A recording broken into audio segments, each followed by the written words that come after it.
नहमदुहु व नसल्ली अला रसूलिल करीम अम्मा बाद। हिंदुस्तान के एक साहब ने पूछा है कि रमज़ान में चाँद की सूरत हाल क्या है? मुझे बताया है, मुझे छुट्टी बुक करनी है।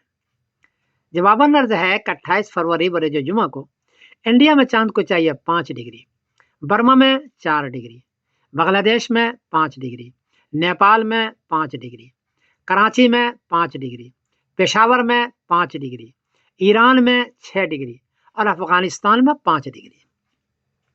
चांद 10 डिग्री में नजर आता है। यहाँ इस पूरे खित्ते में 5 डिग्री और 6 डिग्री चांद है, इसलिए 28 फरवरी बरोज़ जुमा को चांद नजर नहीं आएगा। 1 मार्च बरोज़ शनिचर को इंडिया में चांद को चाहिए 19 डिग्री, बर्मा में 18 डिग्री, बांग्लादेश में 18 डिग्री, नेपाल में 19 डिग्री, कराची में 19 डिग्री, पेशावर में 19 डिग्री, ईरान में 20 डिग्री और अफगानिस्तान में 19 डिग्री। इस खित्ते में 1 मार्च बरोज़ शनिचर को 10 डिग्री से काफ़ी ऊंचा चांद है, इसलिए 1 मार्च बरोज़ शनिचर को चांद नजर आएगा और 2 मार्च बरोज़ एतवार को रमज़ान की पहली तारीख होगी। 2 मार्च बरोज़ एतवार को रमज़ान की पहली तारीख होगी और 1 मार्च बरोज़ शनिचर की शाम को लोग तरावी पढ़ेंगे। ये है, इसको फिर नोट कर लें। और ईद उल फितर का जहाँ तक मामला है तो 31 मार्च बरोज़ पीर को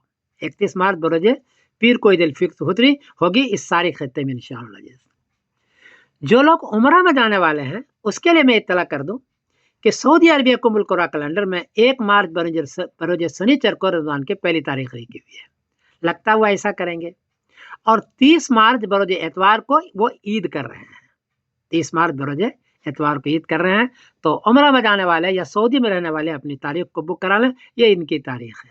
मैं समीरुद्दीन कासमी बोल रहा हूँ मैनचेस्टर इंग्लैंड से। इंशाअल्लाह वैसे होगा। अस्सलाम वालेकुम वरहमतुल्लाहि वबरकातुहू। 28 फरवरी की शाम को किस मुल्क में चांद कितनी डिग्री पर है, इसको समझने के लिए इस नक्शे के रंगों को गौर से देखा।